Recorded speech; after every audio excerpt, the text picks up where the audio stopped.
took me seconds to remember, and now it takes minutes.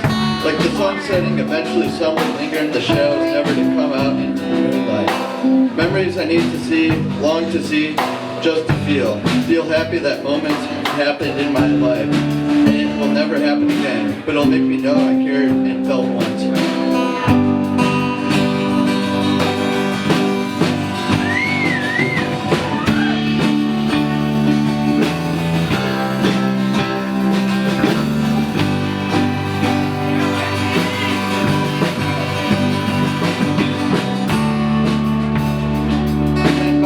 Bedroom I rarely leave. Anime and Super Nintendo. Stack of DVDs on my computer 20 high. I can't choose one to help me escape. Beer cans and fast food wrapper trash filling up around me. I gave up before I moved in. The world around me is a twin-sized bed, white walls, and a vacant monitor. My hell would be heaven in Somalia. I love my first world problems.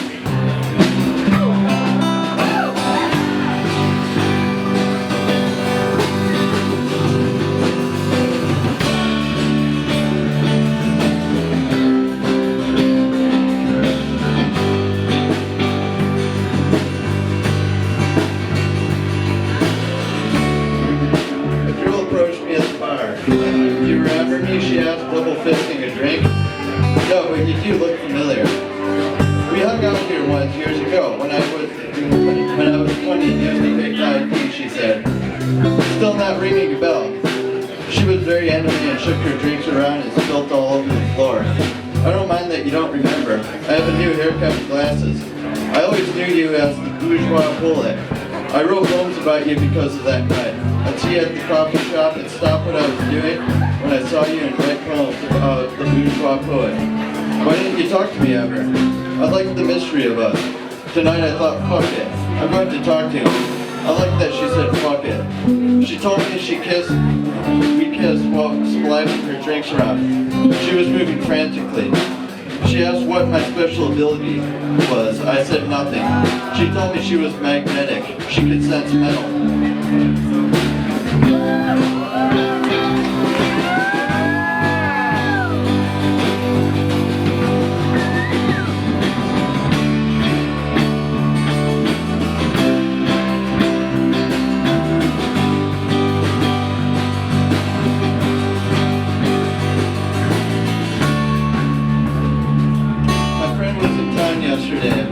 I love when she's in town. I love when she is not. It makes it so much sweeter when she is. We were at a show. We were at a bar. We lost each other in the late hour. She came back to my house late, drenched in tears, full of shame, full of calm. I put her in my bed. I slept on my couch. Glad she found love. I will always love her. Ashes to ashes to ashes to dust.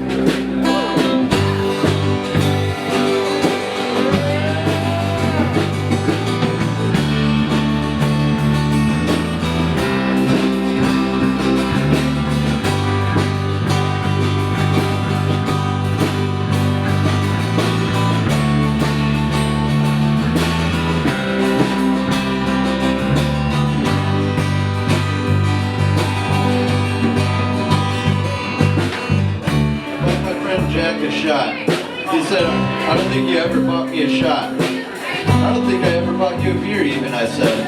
That's not true. 6 packs down by the river and beers off my pitcher don't count, I said. Remember the night you got off probation? Yeah, you bought me an energy boost, he said. With a ribbon that said, free at last, free at last. I belittled the civil rights movement. We drank on the sidewalk and street because I could. All I could get was a fine, not jail. I needed that, he said. Yep. Just two dudes drinking on the boulevard in the rain. Because we could. Because we did, he said.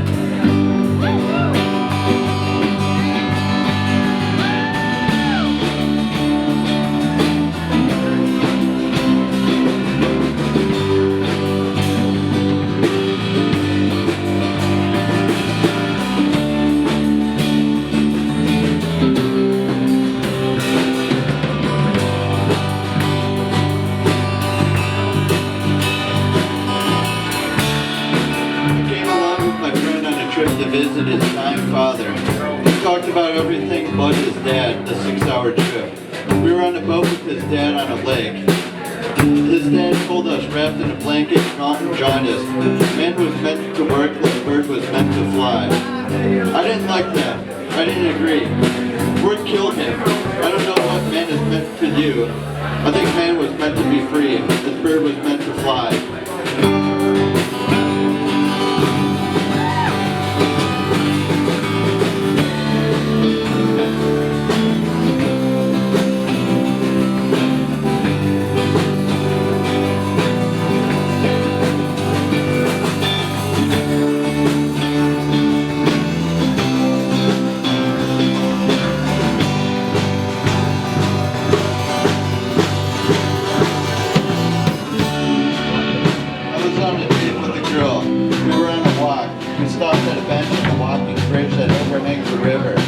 She asked me, do you think the glass is half full or half empty? I said, why not drink it down and fill it up to the top?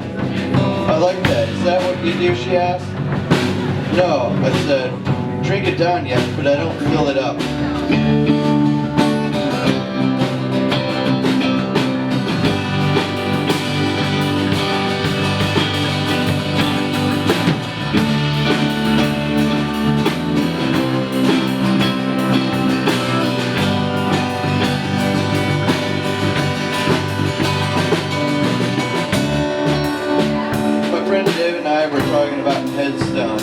His mom died a while ago and she never had a headstone.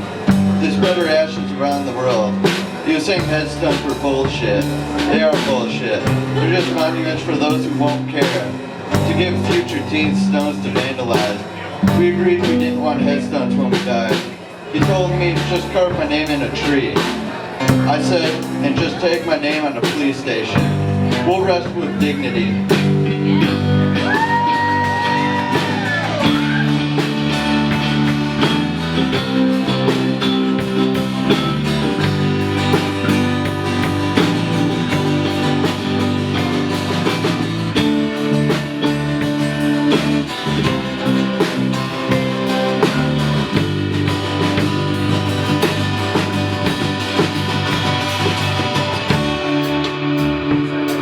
Bumming out one day, just one of those days that nothing felt good. Fuck it all. Sunny day and I took off in my car on an aimless drive. I was driving down some backcountry roads looking for a stir-up of some memories. I saw a rainbow way off in the distance and I decided to head towards it. After a short while it ceased to hang from the sky and my pursuit ended there too. I turned off on a wide dirt logging road. Down the road a mile or so was a tiny pond and a little opening. Then I pulled over and got out to stretch and check where I was in my atlas. The sun shined right into the opening, and shadows filled the rest of the area. I took off my shoes and socks and dipped my feet into a tiny cold pond and saw a group of tadpoles scatter away. I thought of the Twilight Zone episode Little People. I thought of Oppenheimer. I thought of Bhagavad Gita. I am become death. I grabbed a stone and tossed it at the tadpoles. I am become death. I got back in my car and drove back to town. The world is too big for me to destroy. I got back to town around sundown and called up a friend to hang out. Me and him picked up some cheap gut rot wine and went down to the river to drink. I wanted him to shoot me. We shot the shit instead.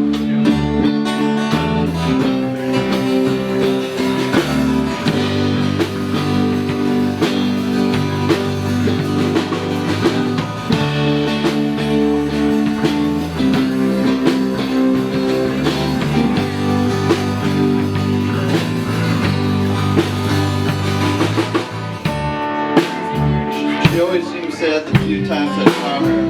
Not depressed, but just lost type of sad. She didn't know what she wanted. She was generally glowing on the outside.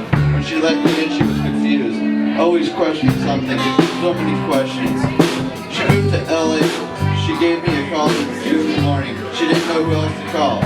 She needed somebody to call. She knew I'd be away. I picked it up. We didn't talk. We hadn't talked in months. The sight of her name on my phone made me happy. She told me how she and me She told me how she called me because she knew I'd be away. She questioned her moving. I asked her, are you afraid of failure? I'm not afraid of failure. Then why are you doubting yourself? I don't know, she told me. as she was sitting next to a pool. I thought this little girl Holly-go-lucky splashing around with rippling blue water reflecting and glimmering on her face. Sad cityscape glowing next to her. She interrupted my question and said, "I want to throw my keys in the pool." I asked, "Why don't you?" "The deep end. Throw them in the shallow," I said. We got on the topic of Wayne's World. She giggled a little and said, "You're the second person I've told this to. My first kiss was to the soundtrack of Wayne's World." "That's not embarrassing," I said. "Well, I was 13 years old. I lived on Broadway and there was this girl that lived a block away. She was 12. She'd come over and we'd listen to Wayne's World soundtrack. Well, you know the song Foxy Later?" I said, "Yep." Well, that would come on and I'd get all hot and bothered. I had to do something, so I kissed her. We kept kissing and fondling each other. I laughed and said, Your first kiss made every middle school boy fantasy screw." She said, "Shut up."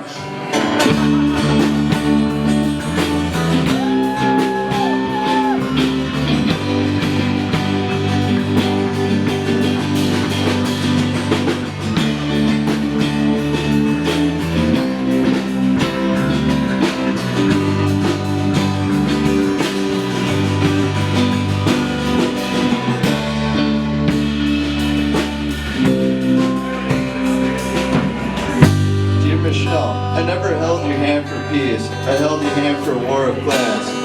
I was bourgeoisie, but only through birth. You teared in the gas and I gave you my mask, and you held my hand and brought me through the clouds. You held my hand tight while we were trapped in an alley. I was scared too, surrounded by cops. We marched to the bridge together, Chip and jumped off the bridge to drop on the sun.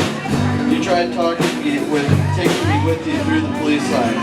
No, girl, I ran down the street when I got through looking for you, but that never came true. Michelle, I'll say it with the paving stones.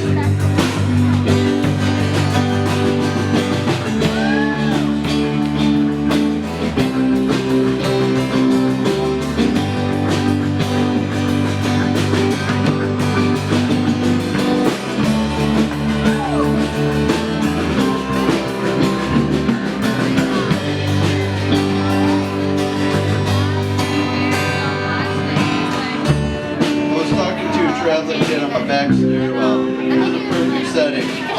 The sun was barely arching over the front of my house onto the back porch.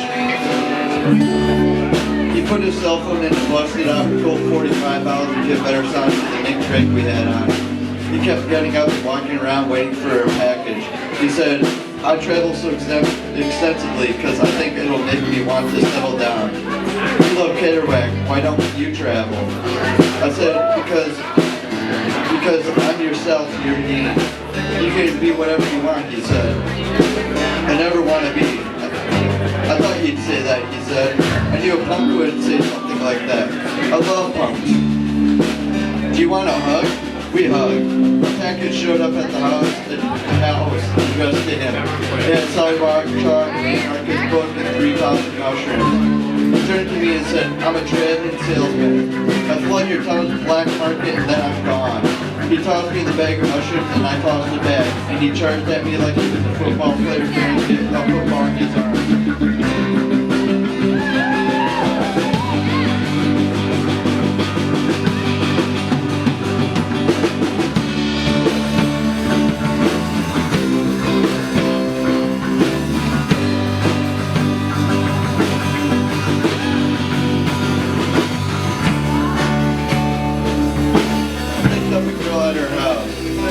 To a coffee shop. It was the first day. I got an iced coffee and sipped on it. She bought a sweet smoothie and downed it in no time at all. I finished my drink and asked her what she wanted to do next. "Let's go to a playground." I drove us to a school with a playground. We swung on the swing set. I jumped off when I got motion sickness. She asked for an underdog. I complied. 1, 2, 3. After the park, we went to her house. It was July 3rd. We climbed out a window and sat on a roof. People were lighting off fireworks. I rested my back against the wall and she sat in between my legs. We watched the explosion and drank cheap wine. She grudgingly took her hits from her bowl and tilted her head back in my my shoulder and blew the smoke up into my face. The police showed up next door because of the fireworks, so we went back into her house. It was a large 5-bedroom. All her roomies were gone for the summer. We went to her room. I sat on her bed. She played the Misfits. She stripped down to her underwear in front of me with no mention and put on a small shorts and a tank top. She sat on my lap and started kissing me. We fucked around a bit. Afterwards, we laid in her bed. It was a cute and miserable hot day. She perked up and said, "Get off the bed. I have an idea." I got off and made a playlist of Bob Dylan and Leonard Cohen. Well, she made a blanket fort on her bed. She put a fan at the foot of the bed and gave rise to the structure and gave a pocket of cool relief. We fooled around a little more. She said my stubble bothered her, so she just kissed me. We went to sleep. She woke me up a few hours later. She had to work at 9:30. I got dressed and walked to my car. It rained while we slept. The cement roads were steaming. I drove her to her new job for raising money for the Republican Party. It was just a job, she said.